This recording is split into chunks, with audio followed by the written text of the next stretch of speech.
It's late on a Tuesday night. The glow from the screen casts a pale light across the room. On the display is a banking portal you have logged into hundreds of times.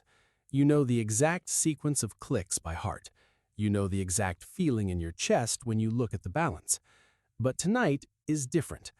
Tonight, the payment amount matches the total balance perfectly. You press the trackpad.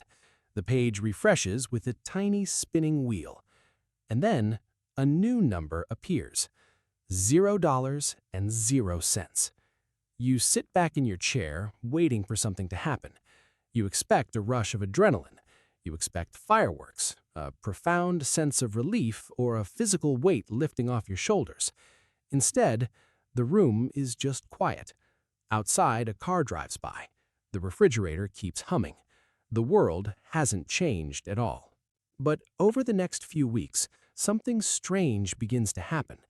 You realize the change wasn't an explosion. It is a slow, quiet unraveling of the person you used to be.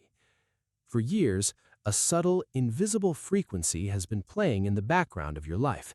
It dictated what you ordered at restaurants. It whispered to you when you looked at your phone and saw an email from your bank. It followed you to work, sitting quietly in the passenger seat of your car, the same car that demanded $400 from you every single month. Debt isn't just a mathematical reality. It is a neurological condition. When you owe money to institutions, your brain operates in a chronic state of low-grade defense. Every paycheck that lands in your account is already spoken for. The money isn't yours. It is simply passing through your hands on its way to someone else. You are essentially renting your own income. Society has normalized this. A car payment is just a tax you pay for driving. A credit card balance is just the cost of participating in modern life.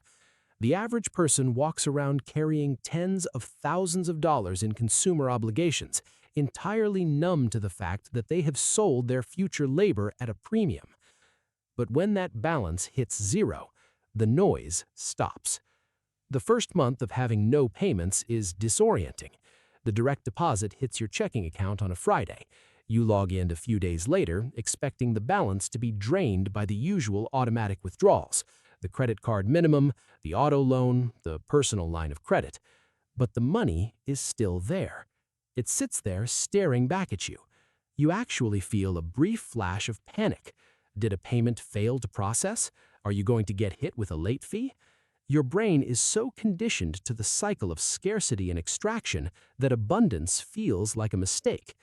Financial planners sometimes call this the phantom debt syndrome.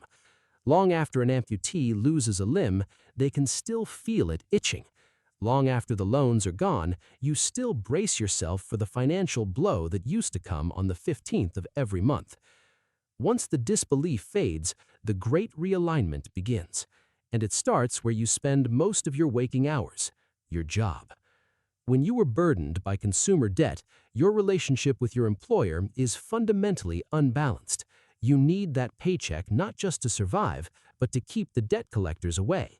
If your manager makes an unreasonable demand, you swallow your pride and do it. If the culture is toxic, you vent to your friends, but you show up the next morning. You don't have a choice. The car payment doesn't care if you are burnt out.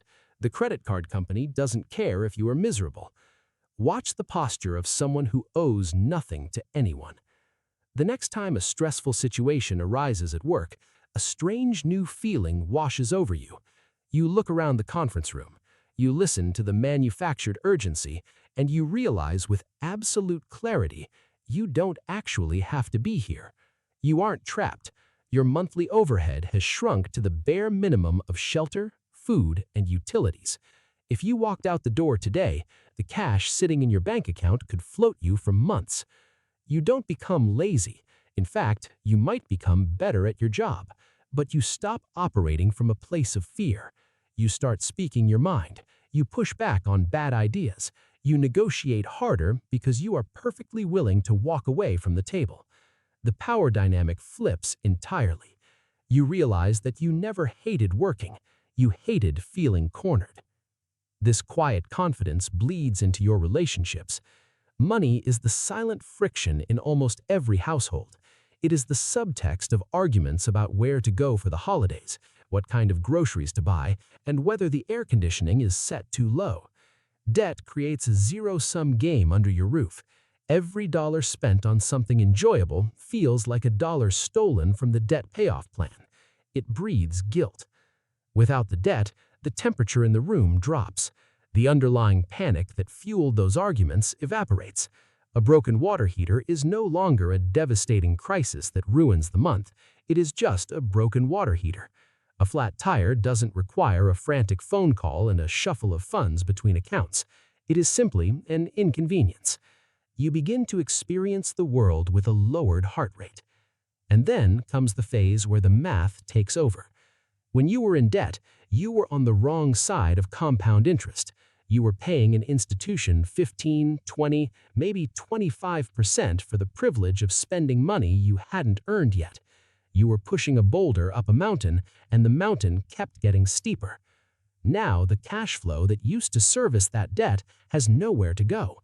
If you were paying $600 a month toward credit cards and $400 toward a car, you suddenly have $1,000 of unassigned capital appearing out of thin air every 30 days. You start directing that money toward investments. You buy index funds. You fund a retirement account. At first, it feels remarkably boring. The stock market doesn't send you a congratulatory email when you buy shares. There is no immediate dopamine hit like there is when you buy a new piece of technology or a pair of shoes. But a few months pass, a year passes, you log in to your brokerage account. You look at the balance, you look at the dividends that were deposited automatically, money that was generated by your money while you were sleeping. You are no longer working for capital. Capital is working for you. This is the exact moment your worldview fractures. You look at the advertisements on television differently. You see the gleaming new cars on the lot, and instead of seeing a status symbol, you see a depreciating liability. You see a trap designed to capture your future time. You watch people swiping premium metal credit cards at expensive restaurants, and you wonder how much of their life they're trading to maintain the illusion of wealth. You stop wanting the things you used to desperately crave. The desire to signal your success to strangers vanishes. Why would you buy a depreciating asset just to impress people you don't even know when you could buy something infinitely more valuable? You are buying the ultimate luxury. You are buying the ability to say no. You say no to obligations you don't care about. You say no to social events that drain you. You say no to the anxiety that used to keep you staring at the ceiling at 2 in the morning. You realize that consumer debt was never really about the things you bought. It was a tax on your future time.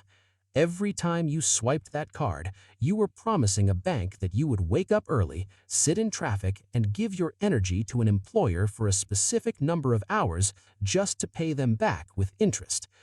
Paying it off isn't just a financial achievement. It is a retrieval of your own life. You get your mornings back. You get your focus back. You get your sleep back. The cursor still hovers over the screen from time to time.